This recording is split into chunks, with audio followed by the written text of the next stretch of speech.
ótimo. Obrigada. Voltou o áudio então, né? Bem, então, para a gente poder retomar, até para quem não assistiu às aulas anteriores, a proposta desse mês de aulas é primeiro desmistificar a questão da leitura e da escrita, que é somente para quem tem interesse em ser escritor ou para quem tem que escrever coisas técnicas, ou para quem é aquele leitor ávido, aquele leitor assíduo,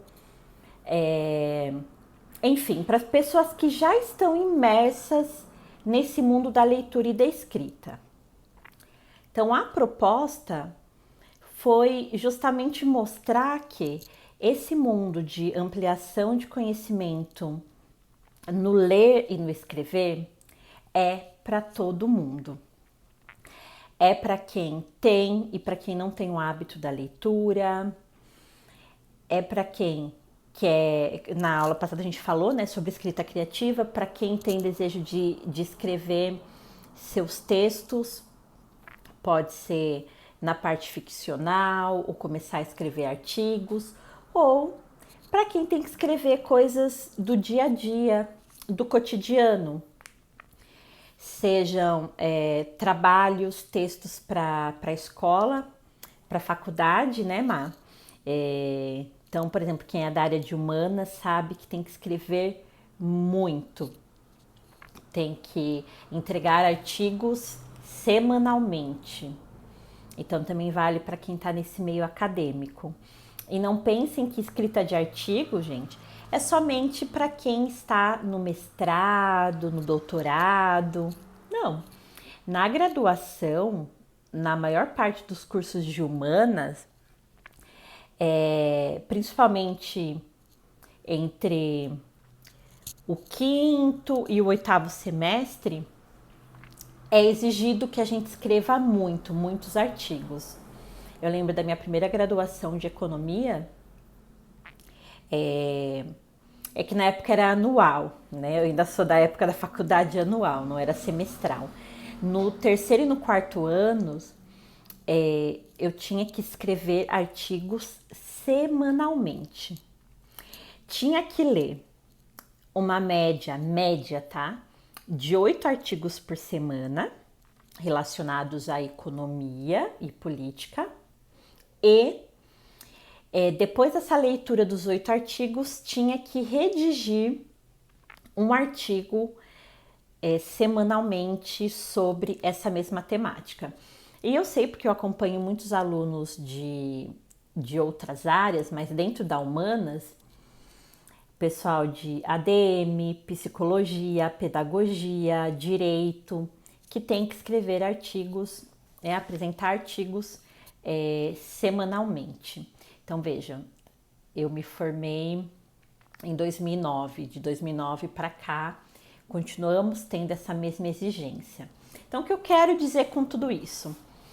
Precisamos todos nós ler mais e melhor, e escrever mais e melhor.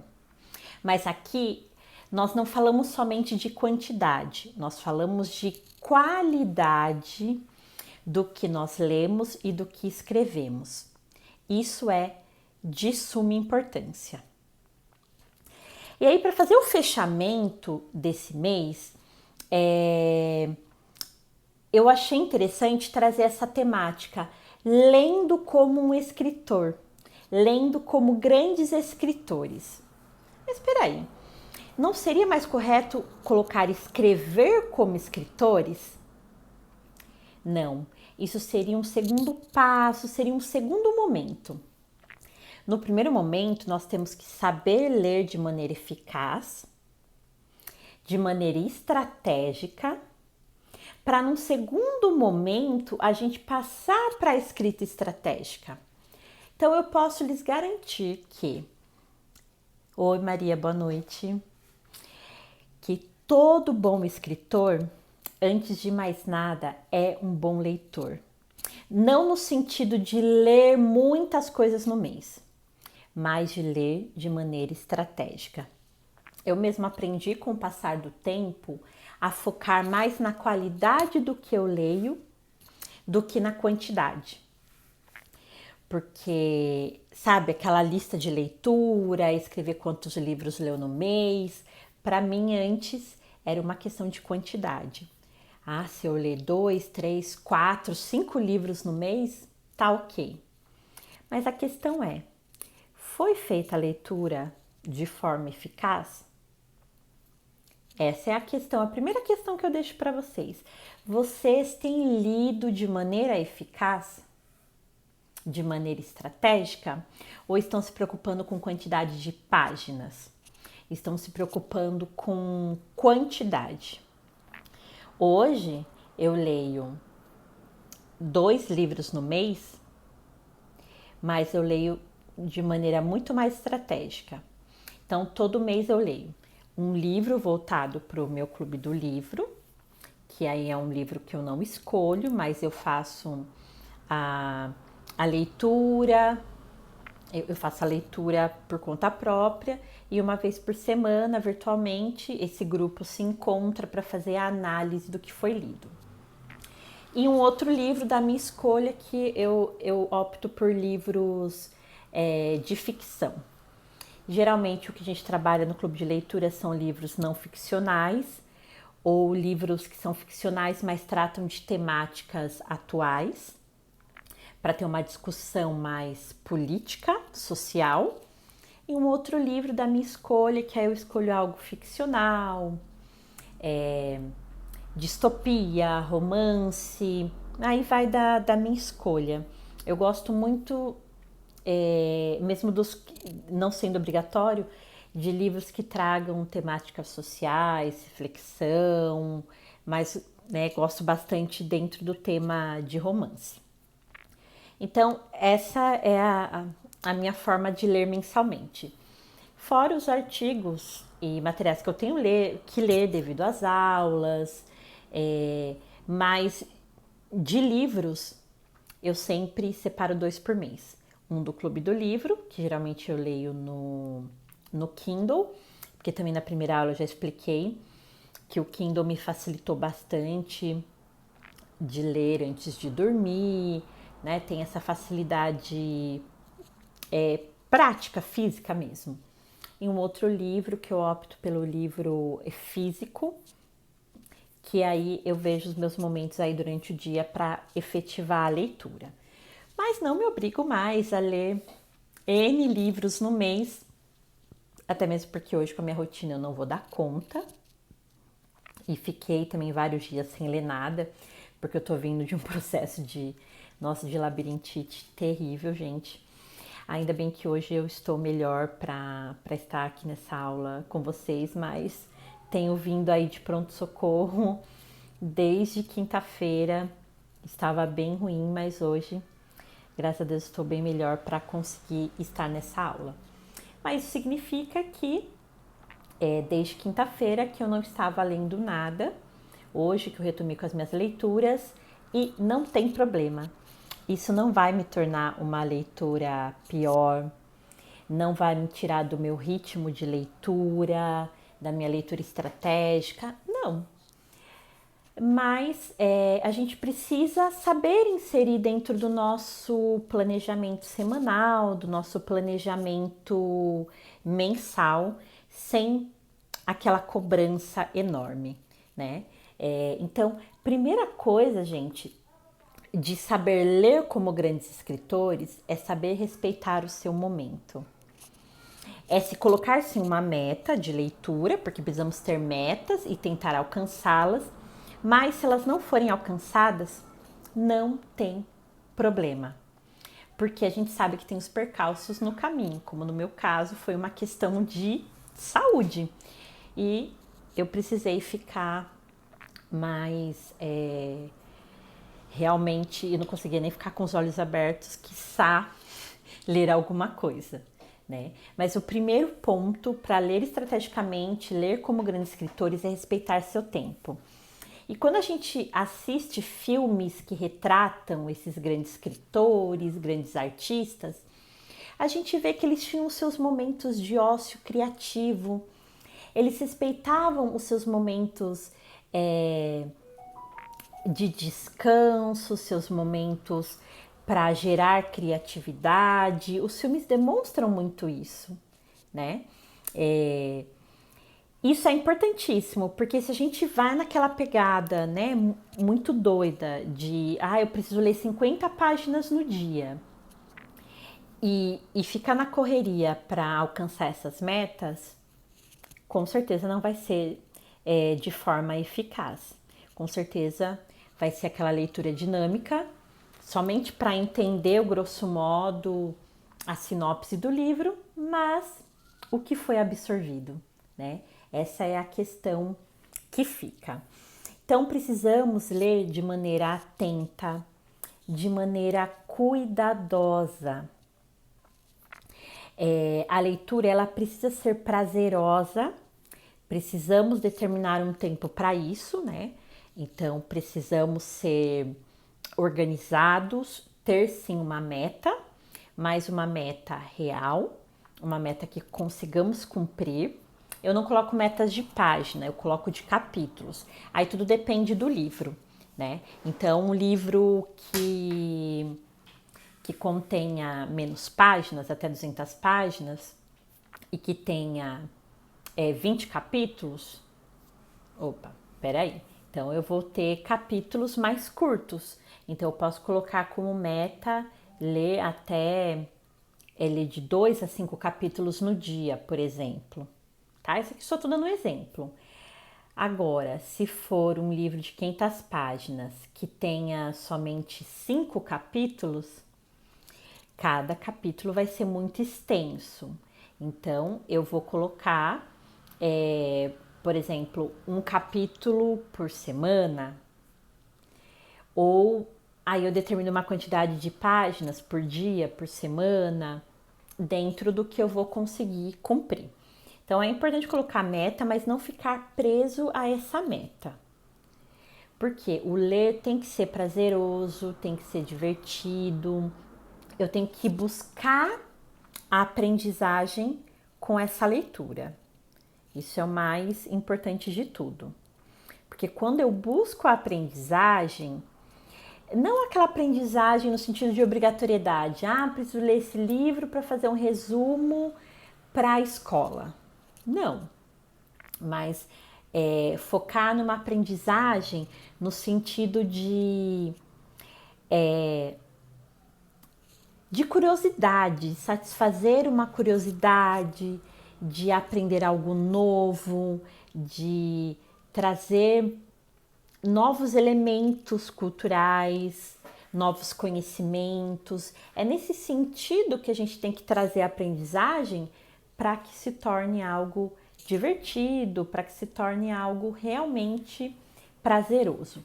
E aí, independente da quantidade de páginas totais do livro. Porque se for um livro de 500, de 1000 páginas, provavelmente você vai demorar mais de um mês para ler. E não tem problema nenhum. Porque o importante é o quanto você está aprendendo com essa leitura. E não o quão rápida essa leitura está sendo. E essa questão da rapidez de leitura, gente, com o tempo, adquirindo o hábito, a gente vai passar a ler de forma mais rápida, sem precisar se forçar a isso. Então, precisamos primeiro adquirir o hábito para depois pensar na constância e na rapidez da leitura. Então, deixa esse fator em segundo plano. O primeiro plano é buscar se divertir, aprender e ter um objetivo para com essa leitura. Nem que seja um objetivo somente de entretenimento. Ótimo, mas já é um objetivo estabelecido, tá? Isso é importantíssimo. Porque quando eu estabeleço um objetivo no início, eu vou sem expectativa para o término do livro. Sem aquela expectativa de que preciso terminar de ler o quanto antes e tem que ser rápido e eu tenho que colocar lá na minha lista de leituras que eu li N livros no mês. Não. expectativa, ela realmente cai para segundo plano. Tá, mas como que eu faço para ler de maneira estratégica, então? Que aí vem a grande questão. Existe uma técnica ou uma estratégia de leitura que é chamada a leitura inspecional. Você primeiro vai fazer uma inspeção do livro antes de começar a ler o conteúdo. Então, o que é fazer a inspeção? Você lê capa, contracapa, a orelha, lê comentários que outros autores fizeram sobre o livro, leia o prefácio, dê uma passada pelo sumário para verificar em quantos capítulos estão divididos, se os capítulos têm títulos, quais são os títulos, se me dá um panorama geral do livro, se com toda essa leitura eu consigo levantar maiores elementos que vêm com certeza aguçar mais ainda a curiosidade sobre o que vai ser lido. Ou também fazer o efeito contrário, que é tirar um pouco da vontade de ler aquele livro. Li tudo isso, fiz essa inspeção e vi que não era bem o que eu imaginava. Ótimo! Você vai ter essa primeira impressão do livro e aí você vai lê-lo, seja com o objetivo de refutar essa primeira impressão ou de concordar com essa primeira impressão.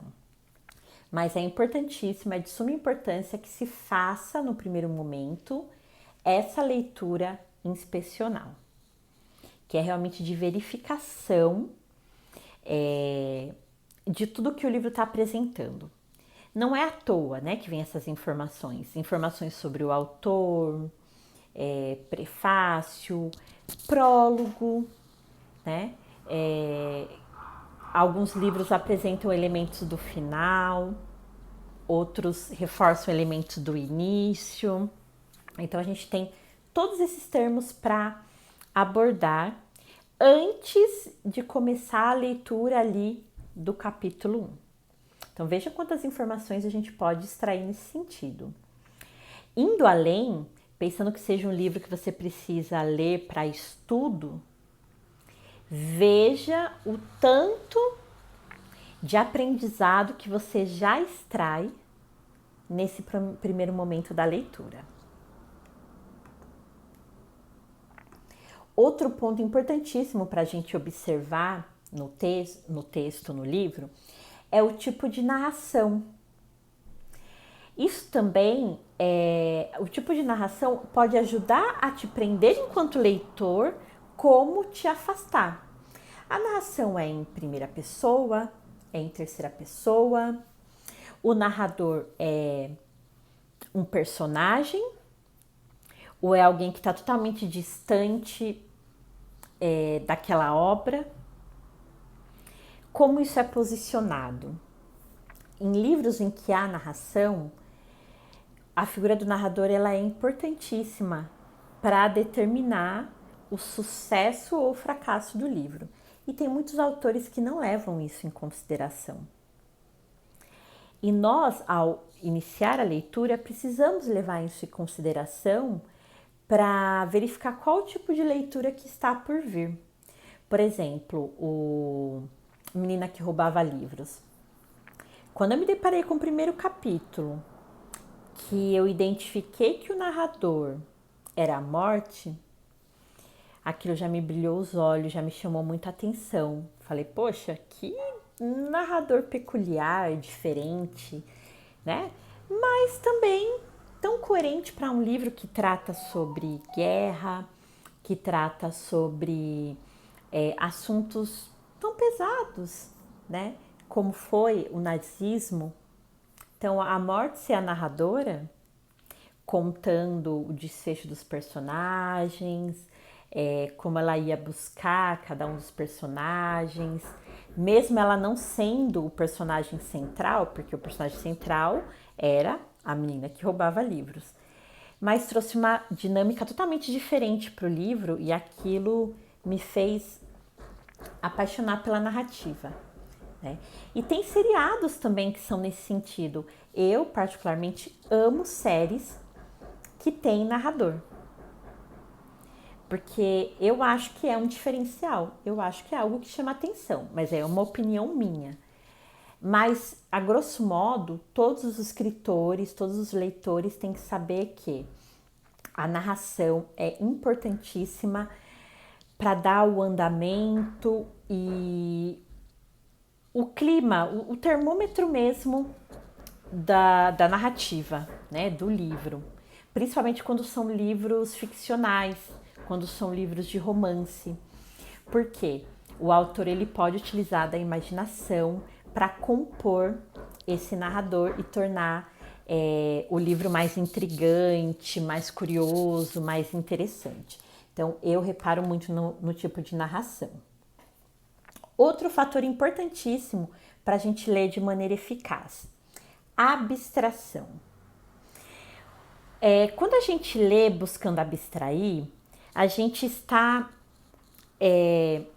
trazendo os elementos do livro para o nosso mundo, para a nossa realidade. A gente está promovendo uma transcendência. Quando a gente abstrai, a gente isola uma determinada situação daquela história ou a situação base, a situação principal da história, e estamos buscando a significação dela. Seja em meio a metáforas, seja em meio a enigmas, que é o que acontece muito nos livros de mistério, como o do Ruiz Zafón, ele faz isso de maneira brilhante, utilizando de enigmas e metáforas para dar o tom do seu livro. O Edgar Allan Poe também faz isso muito bem. E os livros que falam sobre Sherlock Holmes, mas isso já é de uma forma bem evidente, né?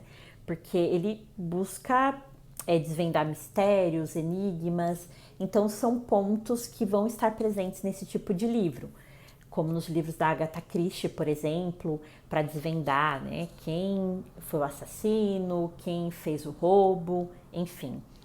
Os livros de mistério, de ação e os livros policiais, eles utilizam muito de metáfora, muito de enigma.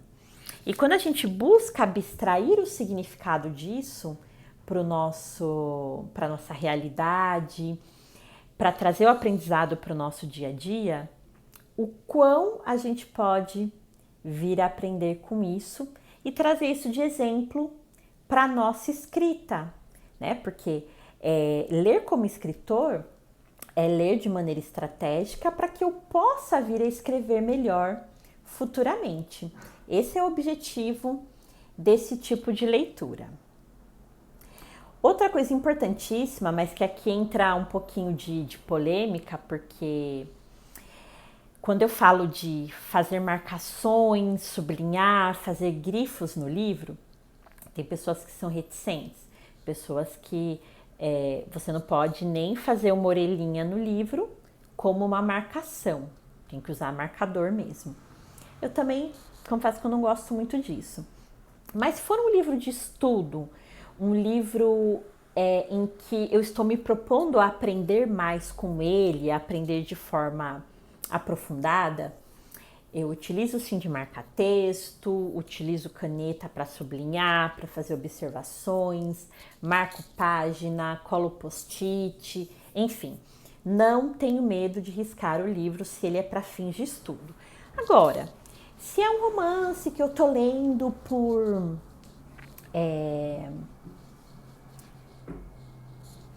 sem fins de estudo realmente, eu estou lendo por distração, estou lendo por diversão puramente, eu não preciso fazer marcações no livro. E tem livros que são lindos, maravilhosos, e aí não tem como você fazer marcação, né? Como, por exemplo, vou pegar aqui um livro meu, que vocês vão concordar. É um livro que eu comprei, na verdade não foi nem para ler, tá, gente? Foi realmente para para olhar as imagens, tudo, né? Lugares Mágicos de Harry Potter. Sei que não é todo mundo que gosta, mas é um livro muito bonito, né? Aqui, ó, a questão da leitura inspecional, para quem tem interesse. Aqui, ó, na sobrecapa, ler o texto que vem já te dá informações sobre o livro. Então, na livraria mesmo é interessante você pegar, né, a sobrecapa e você vai entender mais sobre o livro. Então, por exemplo, né, esse livro aqui, Lugares Mágicos dos Filmes de Harry Potter. Tá, mas afinal, do que trata esse livro? Aí aqui explica, né, os locais das locações dos filmes, onde foram feitas as fotografias dos 7 filmes que foram utilizadas nas filmagens, como que isso foi feito, como que foi decorado, ou seja, né, toda a mágica aí dos estúdios. E aí você abre também nas partes internas. Aqui não tem nada escrito, mas tem livros que tem texto aqui já na primeira página, né? O que não é o caso desse, ele já começa com uma linda imagem. Olha isso daqui. Então aqui ele mostra que essa primeira imagem é uma imagem real de um lago em Londres, onde todas as filmagens foram feitas em Londres. Lógico, o castelo, os lugares mágicos, eles foram feitos digitalmente. Alguns pegaram como base lugares já existentes e foram colocados outros elementos digitais.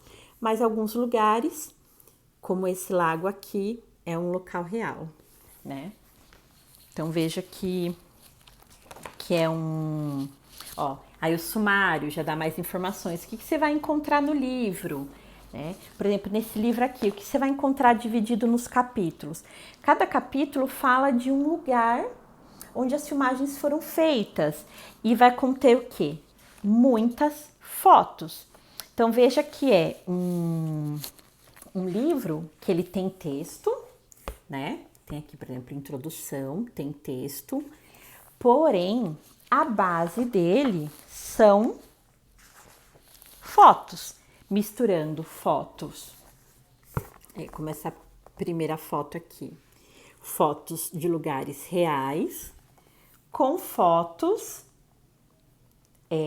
com os elementos do filme, né, que foram inseridos digitalmente. Por exemplo, aqui o castelo, né? As árvores com os animais são reais, mas o castelo é algo totalmente inserido nesse contexto. Né? Então, assim, estou usando esse livro como exemplo para poder mostrar como a gente pode fazer uma investigação acerca do livro sem necessariamente estar lendo o livro, né? Porque a parte da leitura a gente pode iniciar fazendo essas observações. Como, por exemplo, aqui esse livro, né? Uma coisa que me chamou a atenção quando eu fui ver na livraria. Aqui, ó, na contracapa, tem um envelope. Ó, que bacana, tem um envelope que contém o mapa de um desses lugares que é mostrado no filme, que é mostrado nos livros, né? Olha que bacana. Para quem é fã, isso daqui é demais, né? É lindo, maravilhoso. E foi uma coisa que para mim, enquanto fã, chamou bastante a atenção. E vejam, eu não precisava nem ter comprado o livro ainda para poder verificar, ter acesso a esses elementos. E já me deu uma boa ideia do que o livro se tratava. E foi bacana até para eu decidir pela compra do livro posteriormente. E esse é um tipo de livro que não é de estudo. É um livro realmente para fãs, é um livro de colecionador, então não tem porquê eu ficar utilizando de marcações. Mas eu vou pegar um outro livro aqui, só para mostrar para vocês. Peraí. Tá. É porque aqui às vezes tem brinquedos da neném pelo chão, né? Então tem que olhar. Peraí, deixa eu pegar aqui.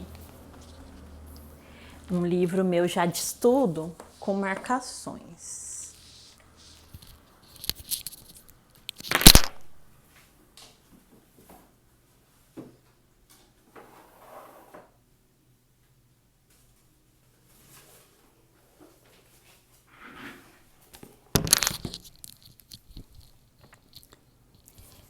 Aqui, ó, esse outro livro, O Aprendendo a Aprender, que é um jargão que eu uso muito nas minhas aulas, no meu trabalho. E quando eu me deparei com esse livro, esse foi pela internet, de uma doutora em neurociências da Universidade de Michigan. Eu me deparei com uma matéria falando sobre essa autora e falando sobre o livro. Eu vi na internet, já me interessei, preço acessível, e aí comprei. Mas, novamente, com aquele critério.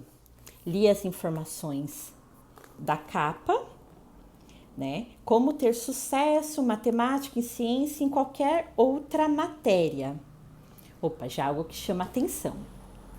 E aí na contracapa, falando sobre a autora, como eu falei, uma doutora na Universidade de Michigan, ela já tem há anos um curso que chama Aprendendo a Aprender, e ela fez um compilado do que ela ensina nesse curso e escreveu esse livro.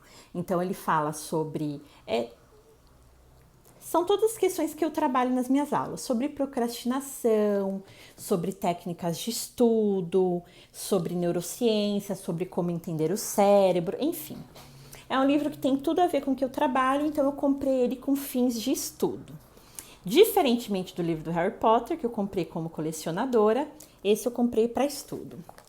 Então vejam, ó, é um livro que está grifado. Por quê? Né? Eu fui extraindo informações bem relevantes para o meu trabalho.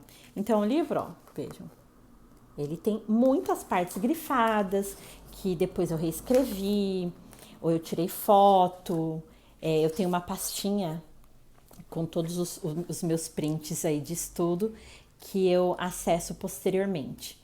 Tem algumas anotações, observações. Deixa eu ver se eu acho alguma aqui para poder mostrar para vocês. Então, é o tipo de livro que você não pode ter medo de fazer anotações, né? De grifar, de escrever, porque a finalidade é justamente essa, né?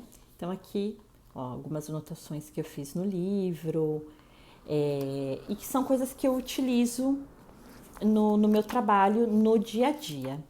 Aí cada marcação, né, cada cor de marcação é para um tipo de grifo que eu realizo, enfim. Então, mostrando para vocês 2 exemplos de livros com 2 finalidades distintas e a forma que eu lido com cada um desses livros, com cada uma dessas bibliografias, dependendo da finalidade que eu vou dar.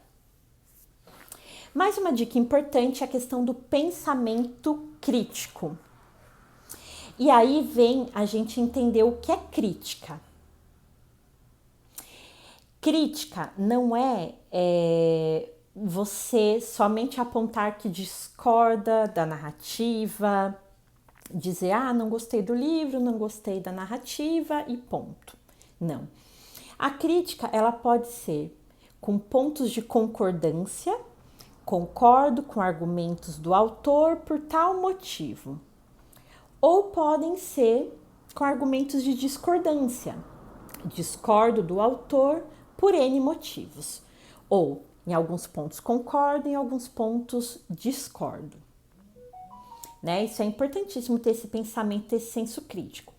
Porém, antes de mais nada, eu preciso entender sobre o que eu estou lendo. E para isso eu preciso realmente ler, né? Eu preciso ler o livro completo para formular uma opinião. Então, esse livro, Aprendendo a Aprender, ele tem de conteúdo, deixa eu ver aqui quantas páginas, relembrar. De conteúdo, 289 páginas. Eu só vou poder formular o meu pensamento crítico total, global sobre o livro após as 289 páginas. Porque eu até posso formular argumentos a cada parágrafo, e é importante que eu formule, mas eles podem ser refutados no decorrer do livro, conforme eu leio e vou passando de um capítulo para o outro e vou entendendo a ligação dentre eles. Então, formular um pensamento crítico, ou seja, dar uma opinião sobre um livro, é preciso que eu demonstre conhecimento sobre tal. E eu preciso ler, preciso tirar dúvidas sobre palavras, sobre frases, os argumentos que eu não compreendi, buscar na internet. Hoje é fácil, hoje é mais fácil ser leitor, porque eu tive alguma dúvida, não entendi uma palavra, não entendi um contexto, o contexto histórico da obra mesmo, quero saber mais sobre o autor, eu vou até a internet, pesquiso e vou conseguir essas informações facilmente. Antigamente não. E eu lembro bem, quando eu lia na adolescência e a gente não tinha acesso à internet, e eu queria saber mais sobre um autor, saber sobre os novos livros, queria tirar dúvidas sobre um termo, uma palavra, era ir direto ao dicionário, era anotar as dúvidas e depois ir na biblioteca da escola e na biblioteca do município e fazer essa pesquisa através de outras obras existentes no local. Era um processo de pesquisa bem complexo. Hoje não, hoje é bem mais fácil, está na palma das nossas mãos, a gente pode ler com o celular do lado e fazer as pesquisas que são necessárias, né? Bem, gente, é isso, tá? Essas são as dicas, as informações que eu queria dar para a gente poder ler de forma mais estratégica, de forma mais eficaz. E para a gente concluir, é importante que nós abramos nossa mente para ler de forma diferente, para escrever de forma diferente, para adquirir esse hábito que é tão importante, primeiro da leitura, né? Antes de mais nada da leitura, para lermos cada vez mais conscientemente, para depois passar para o passo da escrita consciente. E você pode ter certeza que você vai escrever muito melhor. Você vai conseguir se tornar um escritor muito mais interessante, escrevendo de maneira correta, tanto da forma gramatical, mesmo falando, quanto de conteúdo relevante. Que esse eu vejo que é o mais importante, a gente buscar aprender a parte. Porque a partir da gramática, da ortografia, a escola nos ensina, a faculdade retoma. Mas o escrever com conteúdo, o adquirir conteúdo, o saber expressar-se pela escrita, a gente só vai adquirir de forma estratégica, lendo mais, escrevendo mais e se propondo a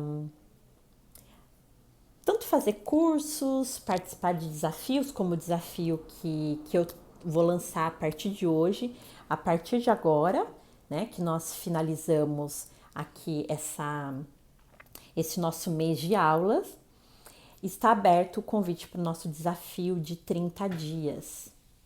Está aberto o convite para o nosso desafio de leitura e de escrita. Então, eu vou colocar nos stores, mais especificamente, o que é esse desafio, como vai funcionar e já vou disponibilizar o convite com valores e tudo mais nos stores. E quem tiver interessado, me chamar no direct, no Telegram, que a gente faz as inscrições e vamos começar esse desafio na próxima segunda-feira, tá? Então, agradeço, né, a todos que participaram aí durante esse mês de aulas e vamos partir para o desafio, que pode ter certeza que a gente vai sair desse desafio lendo e escrevendo melhor. Vamos abrir nossa mente para uma leitura e uma escrita mais eficaz, tá? Estaremos juntos nesses 30 dias para fazer com que esse objetivo aconteça, tá? Então é isso, gente. Dúvidas, chamem no direct ou vão lá no nosso canal do Telegram, deixa o seu comentário que a gente vai se conversando até o dia do início do desafio, tá ok? Então, mais uma vez, obrigado e até o nosso próximo encontro, que eu também vou divulgar aqui. Provavelmente na próxima semana a gente já tem aí um próximo encontro para continuar falando sobre aprendizado, mas sempre trazendo novos elementos, curiosidades e informações, tá bom? Então, boa noite e até mais.